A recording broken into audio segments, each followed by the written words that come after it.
Imagina que vives sola en tu departamento y tienes una vecina amable, siempre sonriente, con quien compartes charlas breves en el pasillo cada mañana. Un día notas que no salió como de costumbre.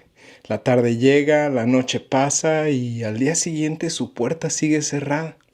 En su departamento hay un silencio extraño y las cortinas siguen cerradas en pleno día. Afuera el calor del verano es intenso, pero dentro de su departamento la calefacción está encendida. El aire que escapa por la rendija es espeso, casi irrespirable.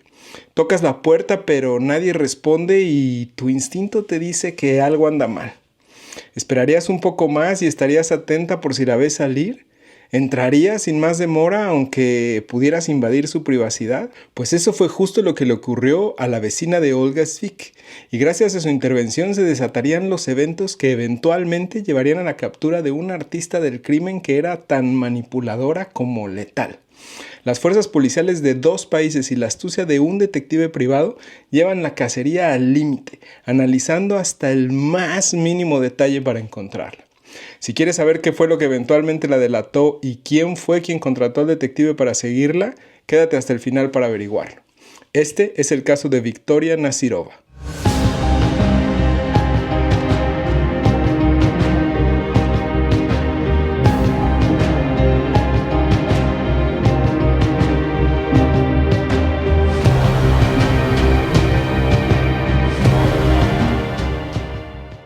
¿Qué onda, friolento? ¿Cómo estás? Ayer fue viernes, lo que significa que hoy es sábado de crimen, persecución y castigo. Si eres nuevo por aquí, bienvenido. Yo soy Luis y los sábados me siento frente a mi cámara y platico sobre algún caso criminal real que me ha estado dando vueltas en la azotea.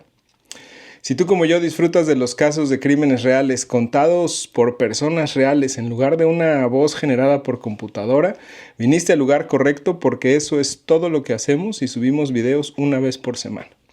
Si ya has pasado por aquí antes y ya eres miembro de nuestra comunidad friolenta, muchísimas gracias por darte el tiempo de ver nuestros videos, de regresar cada sábado o cuando sea que nos veas. Si nuestro contenido te gusta y aún no lo has hecho, suscríbete. Para ti es totalmente gratis y a nosotros nos ayuda un montón. Este canal no sería lo mismo sin cada uno de los friolentos que se van sumando. Gracias. Ahora déjame platicarte sobre el caso de hoy. Este es un claro ejemplo que para los ojos expertos hasta el detalle más mínimo, algo tan insignificante como el reflejo en una selfie, puede ser lo que permita atrapar al criminal. ¿Interesado? Bueno, pues tráete una chela, unas palomitas, acomódate en tu sillón favorito y vamos para allá. El 29 de agosto de 2016, la ciudad de Nueva York se encontraba sumida en el caos cotidiano típico de una metrópoli a mitad del verano. Mientras miles de personas transitaban las calles de Queens intentando refugiarse bajo cualquier sombra disponible, una llamada telefónica alteraría la calma aparente de ese día. Al otro lado de la línea, una mujer evidentemente alterada pedía ayuda urgente. Había encontrado a su amiga y vecina Olga Svick inconsciente en su apartamento en circunstancias extrañas. Lo que describió a los operadores del 911 no encajaba con un simple desmayo, y aunque era algo mucho más cercano a una escena de sobredosis, algo no acababa de encajar. Cuando los paramédicos llegaron al pequeño edificio de apartamentos en el barrio de Forest Hills, se encontraron con un ambiente denso y agobiante, no solo por la humedad del verano neoyorquino, sino por el silencio enrarecido que envolvía el lugar. La vecina, angustiada, les explicó que había subido tras no recibir respuesta a sus mensajes y llamadas. Tocó varias veces la puerta, pero Olga no respondía. Ella tenía una llave de repuesto, por lo que decidió entrar. Lo que encontró fue una imagen difícil de olvidar. Olga yacía en su cama, vestida únicamente con lencería, inconsciente, rodeada de pastillas esparcidas por el suelo. La calefacción de la habitación estaba encendida a máxima potencia, lo cual era completamente absurdo, considerando que afuera la temperatura llegaba casi a los 35 grados centígrados. El aire dentro del departamento era irrespirable, sofocante, como si alguien hubiese querido cocinar el ambiente. Olga aún respiraba, pero apenas. Estaba desorientada, balbuceaba palabras inconexas, tenía la mirada perdida y el cuerpo bañado en sudor. Vomitaba intermitentemente. Fuera de las pastillas no había rastros de alcohol ni de otras sustancias ilícitas a simple vista. La llevaron de urgencia al hospital más cercano, donde los médicos se enfrentaron a un rompecabezas aún más complejo, pues los análisis toxicológicos no arrojaban ningún resultado que explicara el estado crítico de la paciente. Olga no tenía ninguna droga en su sistema, no había alcohol, opioides, heroína, ni ningún tipo de sustancia que justificara lo que había sucedido. Y sin embargo, los síntomas eran reales. Algo la había afectado, algo que desafortunadamente los médicos no pudieron identificar, por lo que una vez estabilizada, Olga fue trasladada de vuelta a su departamento, esta vez acompañada de su hermana Irina, quien había ido por ella al hospital. Y seguramente para estas alturas ya te estás preguntando, ¿y a todo esto, Luis, quién es Olga? ¿Por qué alguien querría causarle daño? ¿Es acaso una persona famosa o una millonaria? ¿Tal vez una figura política con muchos enemigos? Y yo te digo que nada podría estar más lejos de la realidad. Olga Tzvik, espero no estar pronunciando mal su apellido, es un inmigrante de Ucrania que llegó a Nueva York en 2014 escapando del conflicto y la inestabilidad que marcaban a su país de origen. El asilo político le permitió establecerse legalmente en Estados Unidos y poco a poco encontrar una rutina en medio del vértigo urbano de la gran ciudad. A su llegada a Estados Unidos tenía 33 años. No era una figura pública, ni alguien con muchos enemigos declarados. Tampoco estaba envuelta en negocios oscuros, ni debía dinero a nadie, como muchos podrán pensar. Más bien, Olga era simplemente una mujer más entre los miles de inmigrantes que vivían en Queens buscando construir una vida desde cero en una tierra ajena. No tenía grandes lujos, pero tampoco le faltaba lo esencial. Vivía sola en un departamento modesto, pero acogedor. Trabajaba como técnica de belleza en un salón de la ciudad. Su especialidad eran las extensiones de pestañas y uñas, una profesión que dominaba con habilidad y que le permitía mantenerse con dignidad. Olga no era particularmente extrovertida, pero sí cálida. Tenía clientas habituales, mujeres de la comunidad eslava y latina que confiaban en ella. Muchas la veían como una amiga más que como una profesional. Su trato era amable y siempre era atenta a los detalles. Olga estaba ahí para trabajar y enviar dinero a su familia. No llamaba la atención, no hacía escándalos y quizá por eso cuando comenzaron a aparecer las señales de peligro nadie supo verlas a tiempo. Ahora que ya sabemos un poco más de Olga, regresemos al momento de los hechos. Al regresar a su departamento después de haber estado en el hospital, Olga se dio cuenta que varias de sus pertenencias habían desaparecido. Entre ellas varias bolsas de marca, abrigos, dinero que guardaba en efectivo y sobre todo lo más importante, sus documentos personales como pasaporte y permiso de trabajo. De inmediato, Olga y su hermana volvieron a llamar al 911 para reportar el robo de sus pertenencias. Al llegar los investigadores, el detective Kevin Rogers tomó su declaración. Olga le comentó que lo último que recordaba es que una de sus clientas, llamada Victoria Nasirova, le pidió que le diera una cita de emergencia para arreglarle las pestañas, pues se le habían caído y al día siguiente muy temprano se iba de vacaciones. Ese era el día libre de Olga, por lo que no estaría en el salón. Sin embargo, Victoria insistió en que la viera y le dijo que ella podía ir a su casa. Victoria tenía ya tiempo buscando a Olga como para hacerse su amiga, pero algo en ella no le daba buena espina a Olga. A pesar de que Victoria parecía ser una mujer de mundo y con recursos, pues siempre vestía bien, usaba joyas y relojes caros. Al principio Olga pensó que simplemente se trataba de una cliente exigente. Victoria solía pedir citas en horarios incómodos, solicitaba cambios de último minuto y no siempre era puntual. Pero lo que empezó a incomodar realmente a Olga fue la frecuencia. Victoria no solo pedía sus servicios, también comenzaba a buscar excusas para visitar su casa o prolongar las sesiones más de lo necesario, siempre hablando ambas en ruso. A veces llegaba sin avisar con una excusa tonta como ¿me puedes ver un momento? Solo quiero corregir una pestaña. Y siempre insistía en pasar. Siempre pagaba bien y sin chistar por el servicio, pero algo había, tenía un no sé qué sé yo, pero no le acababa de latir a Olga.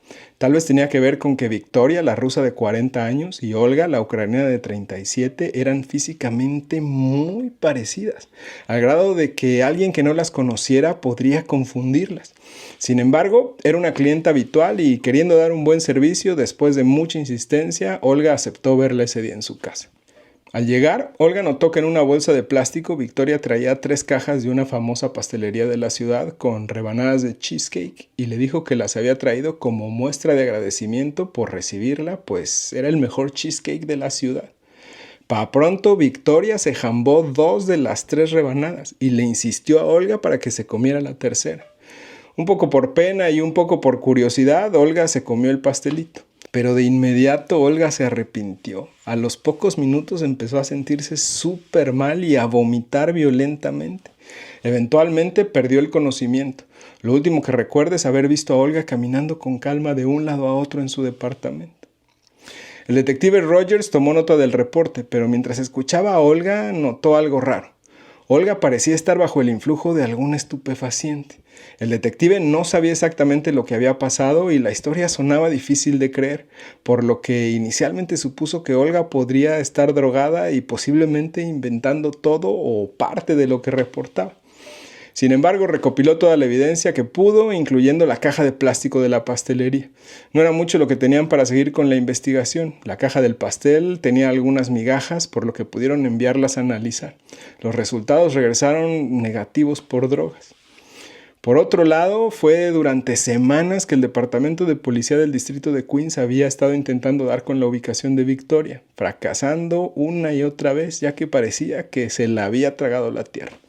Este caso ya no era una investigación rutinaria, se estaba convirtiendo en un rompecabezas bien difícil de armar. Al poco tiempo, mientras le enchinaba las pestañas a una cliente en el salón, Olga se sintió en confianza para contarle lo que le había sucedido.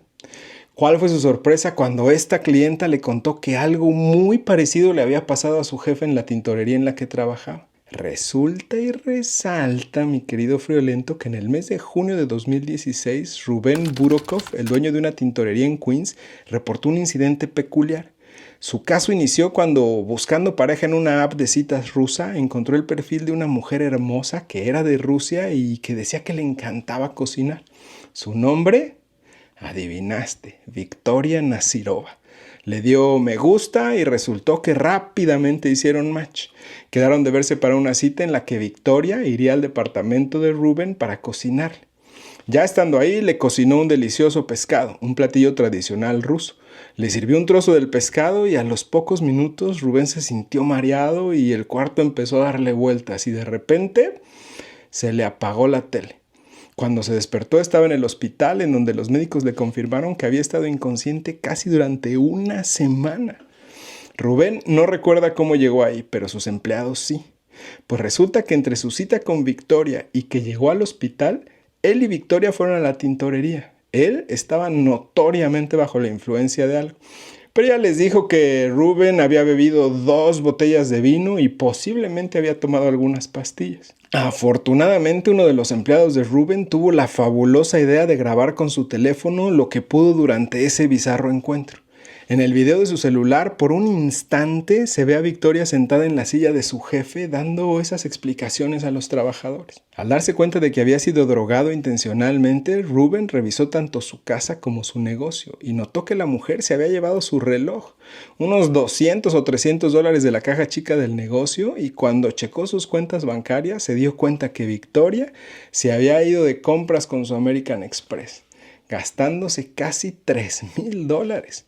Rubén contactó a la policía y la denunció, y como ya te imaginarás, la policía no podía encontrar a la mujer. Y ya te voy a aullar, viejo lobo de mar. Victoria suena como una experta en el arte del engaño.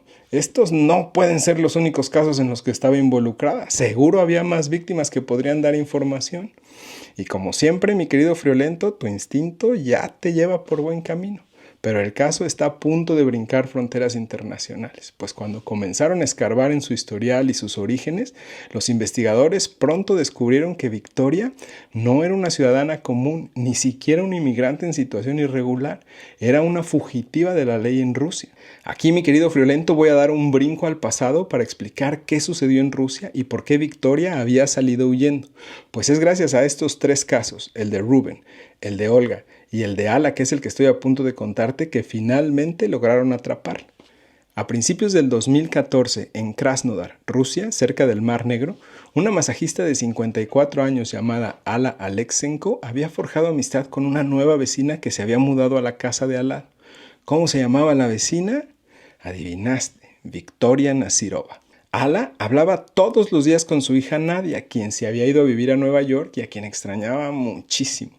En una de esas llamadas, Ala le contó a Nadia sobre su nueva amiga y lo encantada que estaba por la atención que le daba Victoria. Lo que no le dijo es que en las pláticas con su nueva amiga ya le había contado todo sobre su vida, incluso secretos que solo le había compartido antes a Nadia. Entre esos secretos le había contado que ella no creía en los bancos y que tenía los ahorros de toda su vida, unos $40,000 escondidos bajo el suelo de su departamento. Ya bien amigotas, Victoria le había contado a Ala que tenía planes para hacer un viaje a Nueva York y le había ofrecido bien amablemente llevarle lo que se le ofreciera a su hija que vivía allá. Ala, que extrañaba un montón a su hija, de volada le tomó la palabra y le dio unos regalos para que le hiciera favor de llevárselos. Le mandó $6,000 en efectivo y 2 abrigos de bisón. Sin embargo, las fechas de viaje de Victoria habían pasado y su partida de Rusia no se había concretado, por lo cual ni había ido a Nueva York ni le había entregado los regalos a su hija. El 4 de octubre, Nadia, la hija de Ala, había persuadido a su mamá para que le pidiera a Victoria que le regresara los regalos. A la mañana siguiente, Nadia le marcó a su mamá, pero Ala no contestaba, lo cual era totalmente inusual y preocupante, por lo que siguió insistiendo por horas sin lograr que su mamá le contestara. Desesperada, Nadia revisó los registros telefónicos de su mamá, pues tenía acceso a su cuenta por internet. La última persona con la que había hablado su mamá había sido Victoria, a las 11 de la noche del 4 de octubre, justo un día antes de que las llamadas dejaran de ser respondidas. Invadida por el pánico, Nadia le marcó a Victoria, quien le contestó, pero le dijo algo así como: «Ah, sí, tu mamá me dijo que pensaba salir de viaje. No te preocupes, seguro ella te contacta pronto». Casualmente, unas horas después, Nadia recibió un mensaje que decía: «No te preocupes por mí, cariño, te avisaré dónde estoy pronto». Pero el corazón de Nadia ya había sido invadido por un mal presentimiento. Algo malo había pasado. Sin pensarlo, Nadia compró un boleto para salir a Rusia en el siguiente vuelo. Al llegar al departamento de su mamá, lo había encontrado completamente vacío. Las reliquias familiares, las joyas caras, todo había desaparecido. Hasta los $40,000 guardados bajo el suelo por su mamá también habían sido robados. Hazme el refabrón, cabor. De inmediato, Nadia llamó a la policía, quienes interrogaron a Victoria e incluso la sometieron a una prueba de polígrafo o detector de mentiras.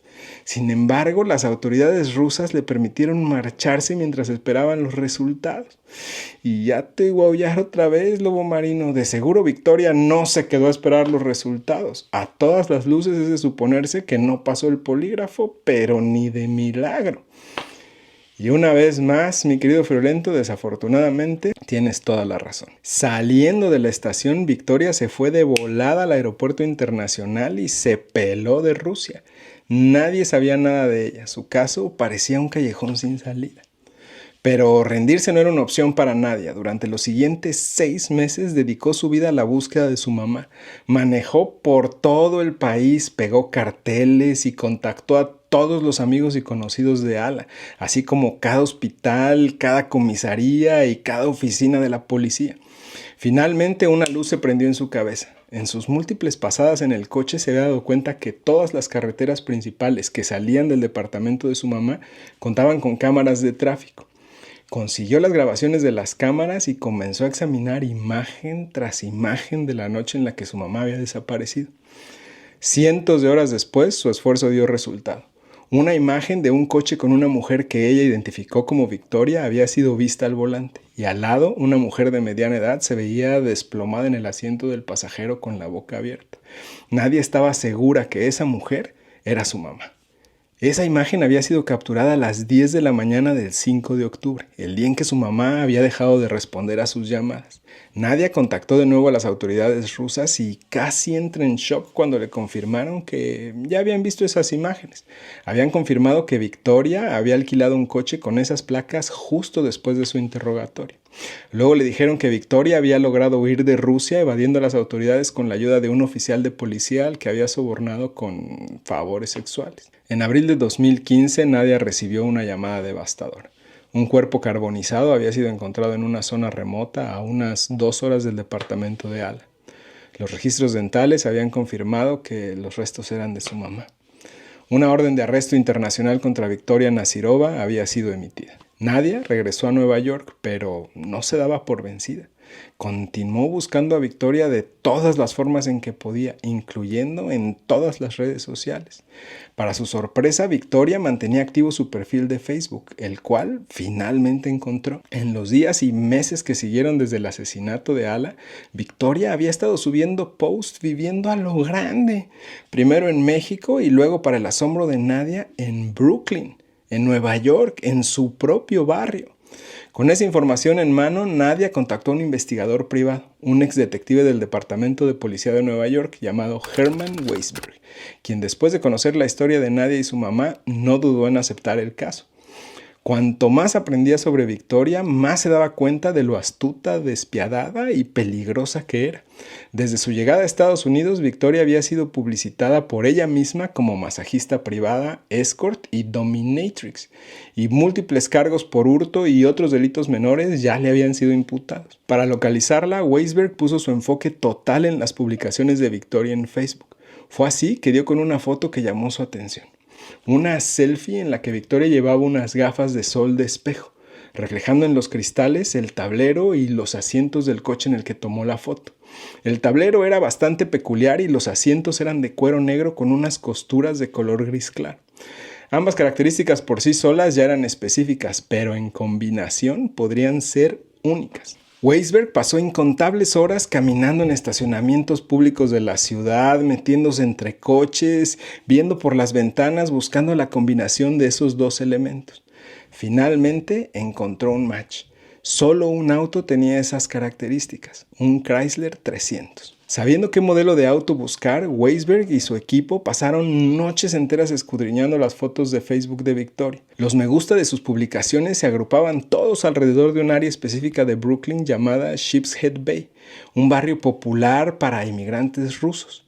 Ahora sí, con la combinación del modelo del auto y el vecindario en donde Victoria tomaba sus fotos, empezaron a peinar la zona. No tardaron mucho en encontrar fuera de un complejo de departamentos un Chrysler 300 color blanco con un tablero y costuras idénticas a los de la foto. Lo que seguía era esperar. Finalmente, Victoria apareció en la escena acompañada de un hombre, el dueño del Chrysler 300, y Weisberg dio aviso a la policía. El 20 de marzo del 2017, Victoria fue arrestada con una orden de aprehensión en su contra que permanecía abierta y fue puesta bajo custodia. Durante una búsqueda posterior en el departamento, su novio se dio cuenta que a él también le había robado y que tal vez, muy probablemente, ella había envenenado a su perrito. ¿Por qué? Solamente porque tenía celos del animalito. Además, en esa búsqueda se encontraron varios objetos que pertenecían a Olga, incluida su tarjeta de autorización de empleo en Estados Unidos. Al registrarla durante su arresto, ella llevaba consigo el pasaporte de Olga, lo cual confirmaba que la intención detrás de haberla envenenado era robar y asumir su identidad. Ahora hace mucho más sentido el por qué tanto parecido físico entre ellas. Y aquí, mi querido Friolento, es donde se conectan todos los casos. Mientras Weisberg investigaba de manera privada el caso de Ala, el detective Rogers había reanudado la investigación en el caso de Olga. Y es que resulta y resalta que cuando Rogers escuchó el relato de la vecina de Olga sobre que una mujer había estado en el departamento el día anterior a que la visitaran por primera vez y la había visto entrar cargando una pequeña bolsa y marcharse un poco después con una expresión de prisa y desdén, además diciendo que no era la primera vez que la veía, que era una mujer elegante y con acento del este de Europa. Con la cola entre las patas, el detective le ofreció una disculpa a Olga por no haberle creído completamente al principio y reanudó la investigación. Envió el contenedor con los restos del cheesecake a un laboratorio diferente para realizar pruebas exhaustivas. Esta vez los resultados indicaron algo diferente. Los residuos del pastel dieron positivo a fenazepam, un tranquilizante increíblemente potente que está prohibido en Estados Unidos, pero es de uso común en Rusia.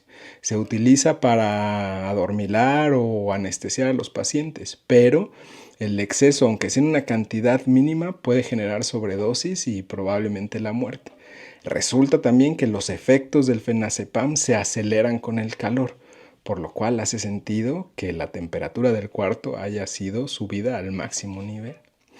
También en el contenedor encontraron ADN confirmando que era un match con el de Victoria Nazirova. Con esto, el detective Rogers tenía ya todos los elementos para acusar a Victoria Nazirova de intento de asesinato premeditado. solo le faltaba encontrarla. Aquí fue donde la participación del investigador Weisberg llegó a salvar el día. Debido a retrasos por procesos legales y a la pandemia de COVID, pasaron 6 años entre el arresto de Victoria y el inicio del juicio en su contra. Finalmente, en enero del 2023 se presentó su caso ante el tribunal. Los cargos: intento de asesinato, robo, encarcelamiento ilegal y agresión. Victoria se declaró no culpable. Olga milagrosamente había sobrevivido al ataque de Victoria y su testimonio fue crucial durante el juicio. Rubén Burokov, el dueño de la tintorería, también testificó sobre su encuentro casi mortal con Victoria. Nadia también fue llamada a testificar. El juez no permitió a la fiscalía exponer detalles sobre el caso del asesinato de su mamá por el que Victoria estaba siendo buscada en Rusia. Sin embargo, sí pudieron hacer observaciones de que algo muy malo había pasado que había resultado en la desaparición de su mamá. También testificó el que era novio de Victoria al momento de su arresto y contó su historia sobre lo que le robaron y la muerte de su perrito. Después de 9 días de presentaciones, testimonios, argumentos y alegatos, el jurado finalmente se retiró a deliberar. Les tomó tan solo 90 minutos regresar con el veredicto: culpable de todos los cargos. Durante la audiencia de sentencia, Olga presentó su declaración final. Dijo que el ataque de Victoria la había marcado de por vida.